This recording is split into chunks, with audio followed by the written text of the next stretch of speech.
Fala pessoal, bom dia! Hoje é dia 4 de maio, quarta-feira a gente está começando mais um XP Connection. A gente vai comentar um pouquinho aí sobre o panorama macro, falar um pouco dos principais investimentos e como sempre a gente traz uma apresentação um pouquinho mais específica e um tema para o programa, e aí sim depois a gente abre para perguntas tanto com relação à apresentação quanto questionamentos gerais. Então podem ir enviando ao longo do programa que a gente vai coletando as perguntas, tá? Mas antes de qualquer coisa, bom dia, Gustavo.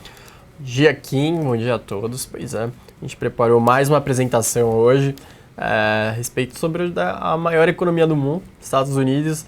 A gente vai mostrar tudo o que a gente está enxergando, que pode ser algum potencial de movimentar bastante os mercados nos próximos meses. Então, passando por pontos como política dos Estados Unidos, hoje esse ano a gente tem eleições presidenciais. Certamente vão mexer bastante conforme elas cheguem mais próximas. A gente vai comentar também do Fed, obviamente, eles seguem ditando ritmo, atingindo bastante as ações, os mercados e as moedas dos países emergentes. E por último, a gente vai comentar um pouquinho mais no detalhe como que está a economia do país, né? Porque, obviamente, a parte política foge um pouco, né? Começa a mexer os mercados muito mais pela decisão do que de como ela está afetando a economia, a decisão do Fed também.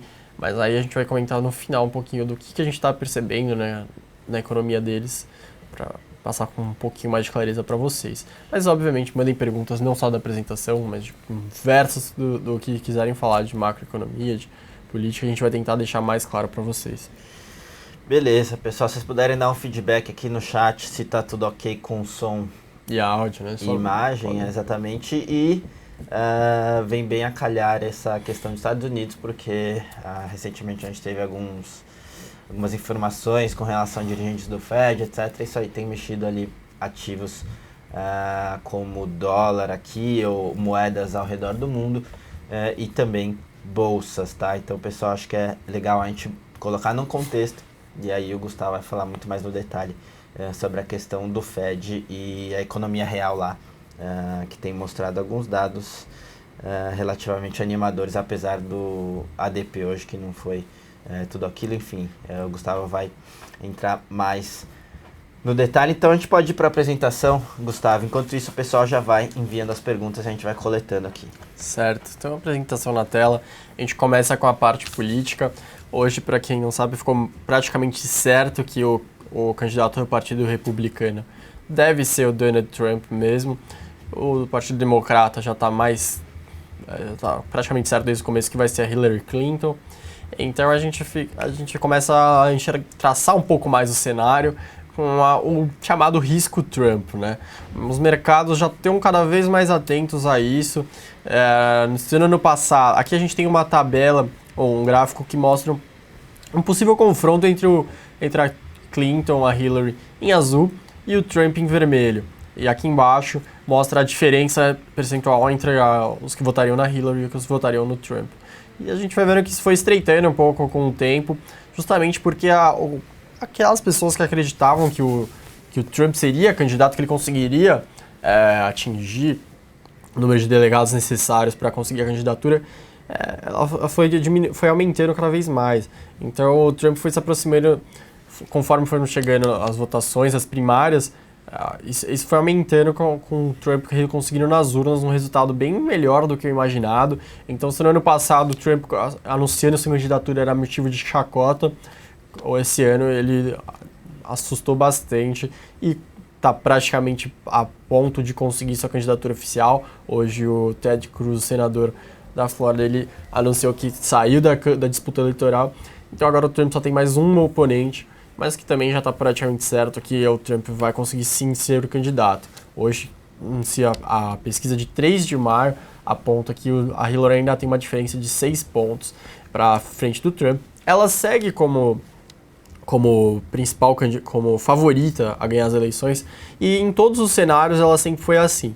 Para deixar bem claro que não é porque é o Trump, mas a Hillary, desde o começo das prévias eleitorais, ela sempre tinha contra o Ted Cruz, contra o Kaczynski, contra o Ben Carson, contra todos os candidatos do Partido Republicano, a Hillary sempre estava na frente.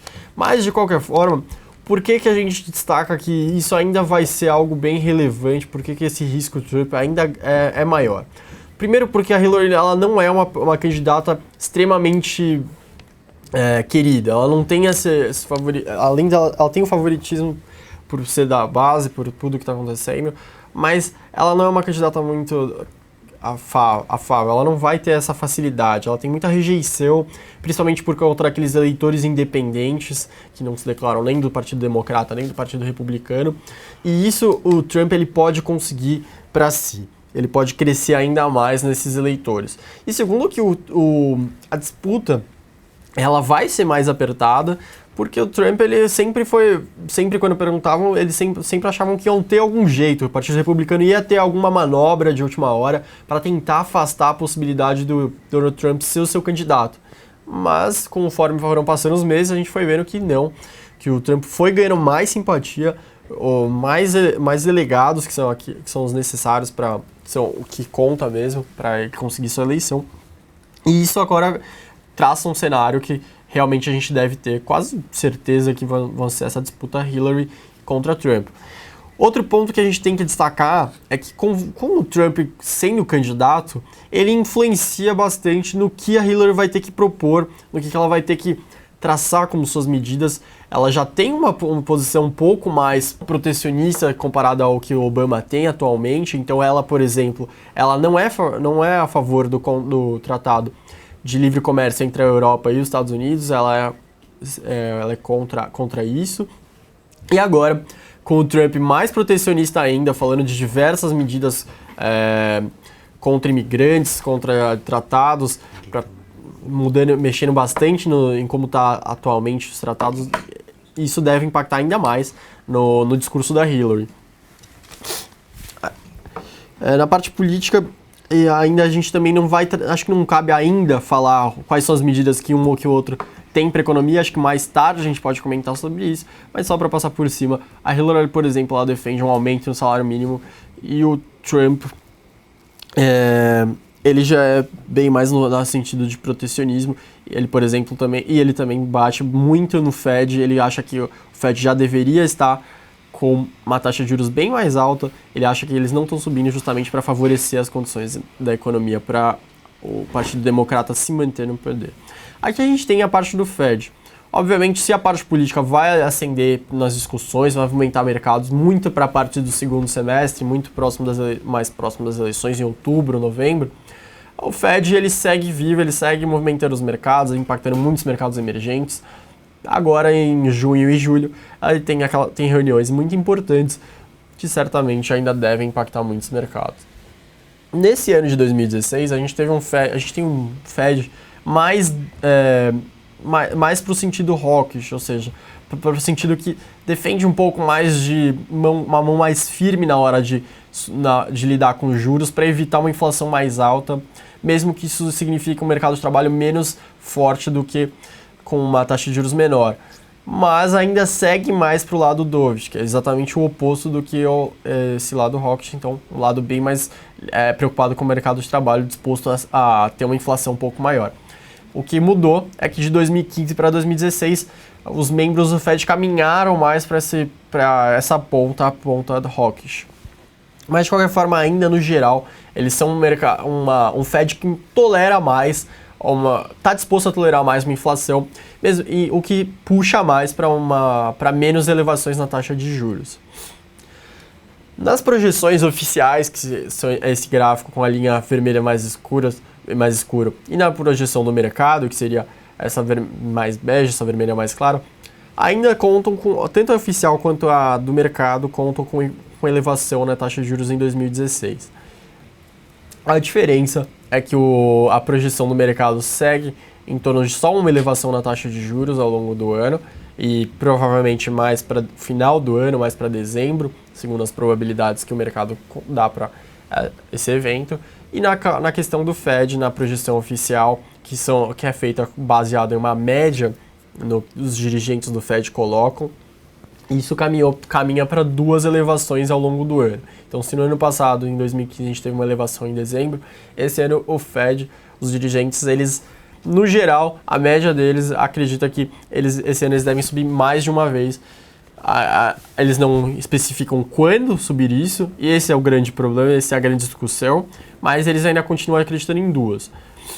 Ao contrário do ano passado, em que a primeira elevação deveria ser com uma entrevista depois, para deixar bem claro, nesse ano eles já não acreditam que isso seja necessário. Então aquelas reuniões, como por exemplo de julho, que antes eram bem descartadas como possíveis reuniões com elevação de juros, esse ano já não são. Isso também muda bastante o cenário, e agora a discussão nas últimas semanas caminha muito para isso. A gente tá vendo os dirigentes do Fed se posicionando, alguns se posicionando mais a favor de alta de juros, diferente do que estava acontecendo antes, e levando a crer que a gente deve ter, ainda em junho, julho, alguma movimentação nesse sentido. Ou no sentido de subir juros, ou já de sinalizar para as próximas reuniões. Obviamente, a questão da política fica, né, interferindo isso, porque existe uma discussão muito grande se o Fed historicamente, ele não se movimenta quando está próximo de eleições, justamente para não ser o centro das atenções. Mas aí a gente vai para o terceiro e último ponto da apresentação, que é como que está a economia real, como que estão os dados, o que o Fed está enxergando. Na última semana passada a gente teve reunião do Fed, do FONC, e o comunicado deixou bem claro quais eram os 3 pontos que a gente deveria ficar atento, que são a economia externa, a economia doméstica e, particularmente dentro da economia doméstica, o mercado de trabalho.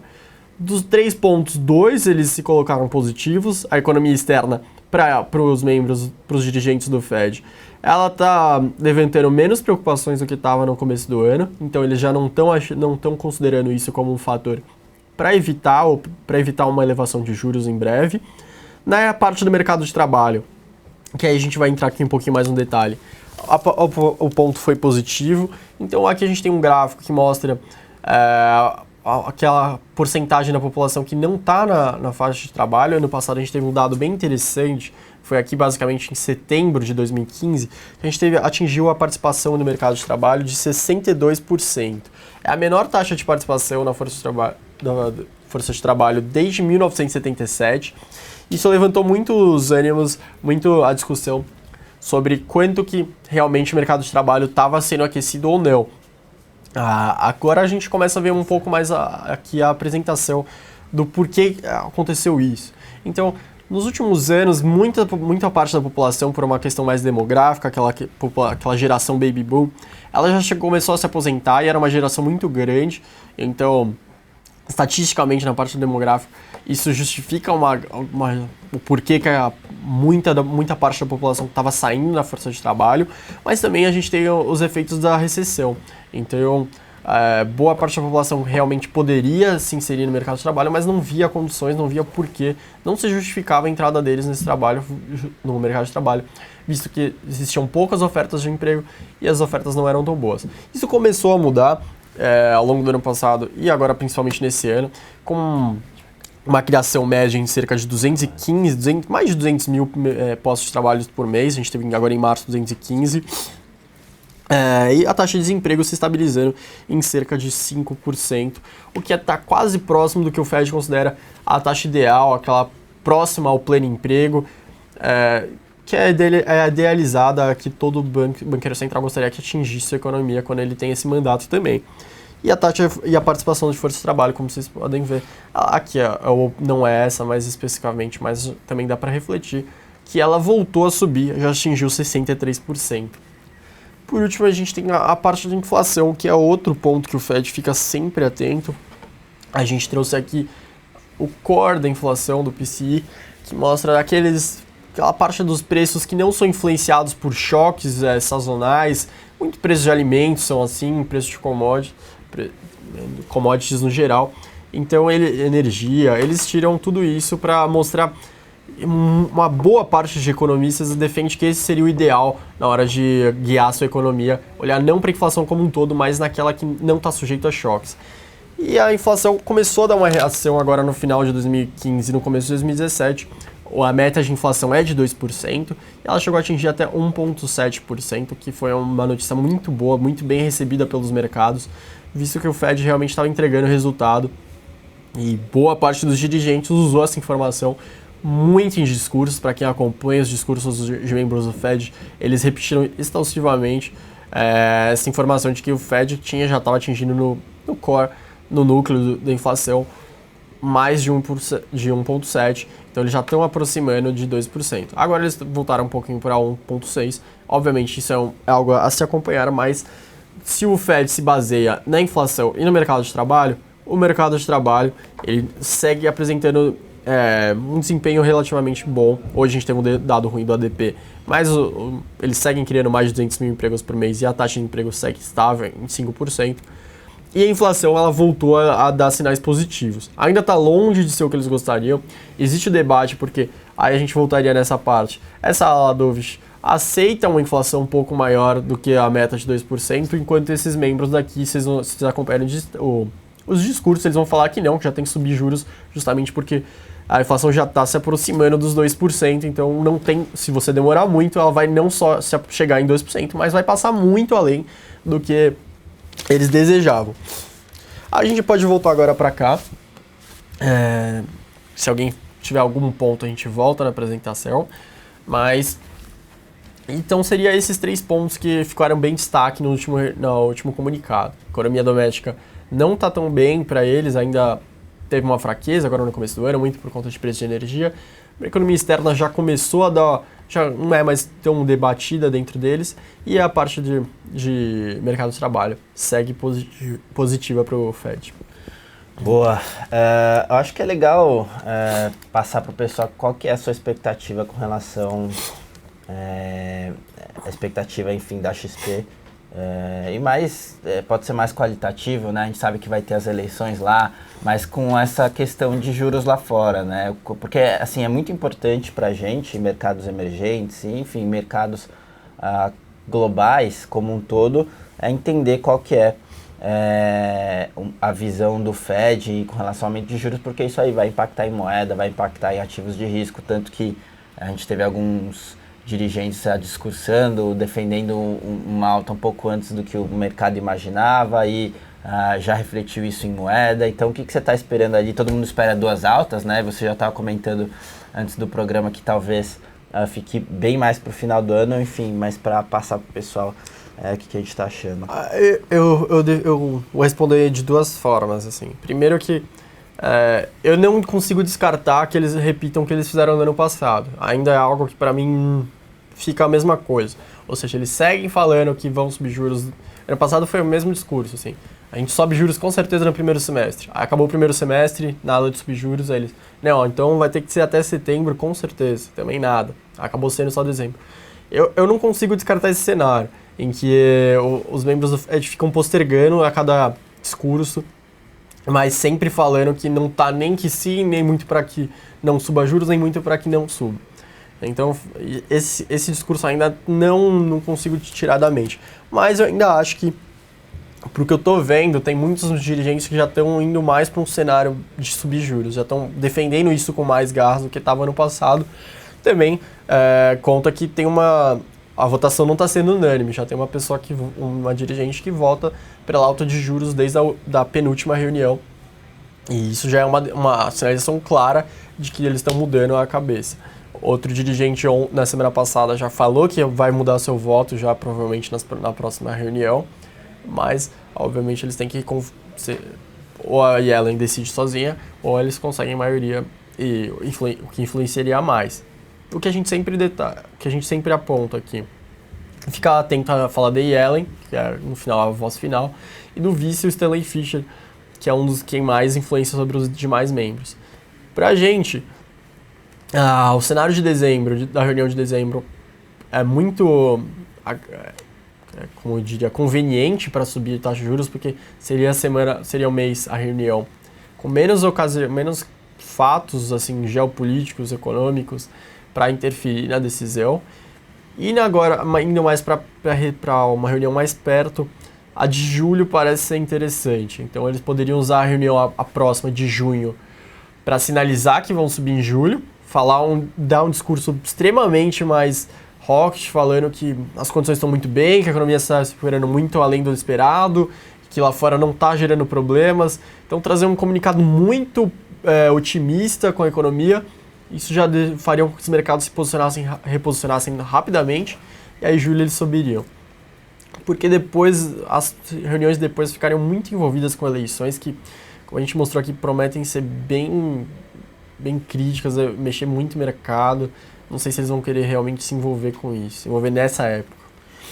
Bom, então parece que, assim, provavelmente o Fed deve ter uma postura mais dove e não queimar a largada, enfim, subindo juros, o que teoricamente tende a ser muito bom.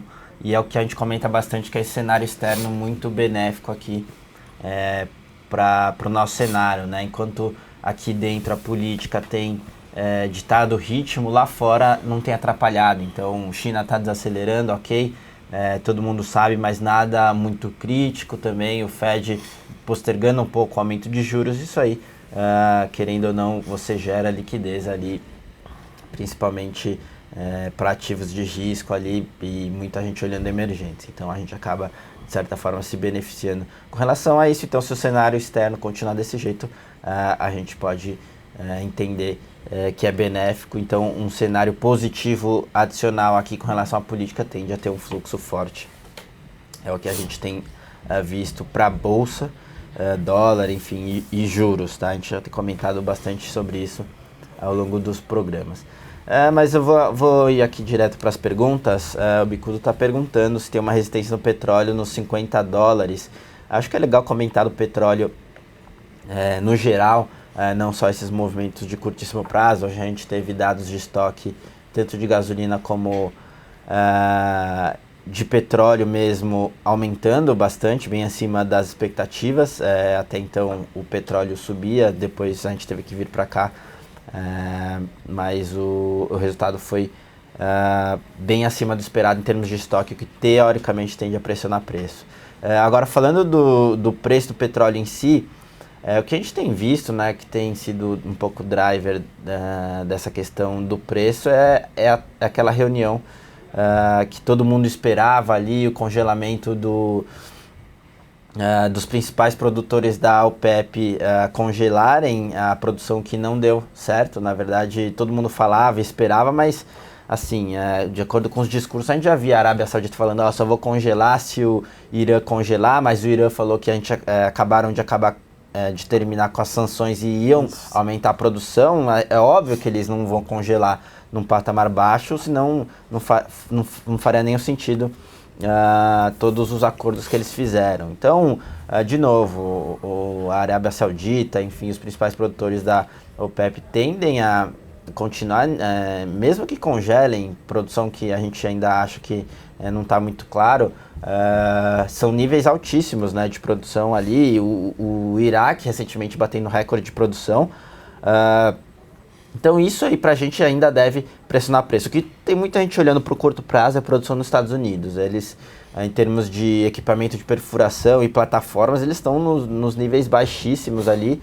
E muita gente projeta que isso deve impactar a produção de petróleo agora no curto prazo. Enfim, já falavam isso há algum tempo, por enquanto a gente não viu ainda nenhum reflexo disso, tanto que os estoques estão aumentando mês após mês. Então, de novo, no curto prazo você pode ter alguma sustentação com relação à produção, queda de produção nos Estados Unidos, mas no estrutural a gente ainda acha que a gente deve ter pressão no preço. A gente não vê uma mudança de tendência muito forte aí para petróleo, tá? Teve a pergunta aqui do SMP, falando já de empresas, com a Ambev, né? A gente teve resultado da Ambev, a gente viu um resultado um pouco abaixo, levemente abaixo do que o pessoal esperava. A gente teve volumes ali, principalmente no Brasil, recuando bastante, apesar do calor que a gente teve no primeiro tri, não foi o bastante. Mas, de novo, nada muito alarmante. A gente entende que a gestão da Ambev é muito boa. A gente até estava fazendo um levantamento ali, em termos de valuation. A Ambev não está muito distante da média ali, que tradou nos últimos anos, e até abaixo ali do desvio padrão superior. E se você está falando numa antecipação, ali mudança de expectativa, o risco-retorno de Ambev continua sendo interessante. A gente já tem uma posição bem pequena de Ambev na nossa carteira, mas para quem está olhando mais no longo prazo, toda essa questão de mudança do governo e mudança de expectativa, o risco-retorno ainda de Ambev é bem interessante, tirando a gestão que sempre se mostrou muito competente. O Topo está perguntando sobre BB Seguridade, com todas essas quedas, se o papel tende a sofrer mais ou pode ser uma compra. Olha, BB Seguridade, recentemente a gente reduziu a nossa exposição, realmente essa questão dos juros é o que impulsionou os últimos resultados, principalmente no ano passado, tendem a influenciar menos agora. Obviamente a gente viu um fechamento de curva, a gente pode ter corte de juros ali até o final do ano, isso aí sim tende a prejudicar não, mas a não beneficiar tanto BB Seguridade quanto nos resultados anteriores. Agora, a gente reduziu a exposição, mas a gente gosta bastante do papel, principalmente em termos de valuation, tá? Se a gente olhar essas financeiras, Cielo, BVMF, CETIP, enfim, dessas ela que tem o melhor risco-retorno em termos de valuation, tá? Então, qualquer mudança ali de expectativa, lembrando que BB Seguridade tem um beta bem alto com relação ao Ibov, então qualquer fluxo de estrangeiro e mudança ali, um governo de transição satisfatório, tende a beneficiar muito a BB Seguridade. A gente só toma cuidado para não ter uma concentração muito alta, porque realmente os resultados devem ser um pouco mais desafiadores do que foram no passado, tá? Mas a gente gosta sim ainda de BB Seguridade. E passando aqui, eu vi o pessoal lá em cima perguntando de GGBR, né? GGBR também reportou resultado, um resultado abaixo do esperado, principalmente aqui na linha de negócio Brasil, né? Continua um volume muito fraco, eles conseguiram ajustar a margem ali, tiveram um mix melhor. Foi um pouco melhor o EBITDA do que foi no tri passado, mas ainda num patamar bem baixo. A América do Norte deixou a desejar ali, em termos de volume e preço. A América do Sul, que tinha reportado um resultado muito bom no quarto tri, também deixou a desejar.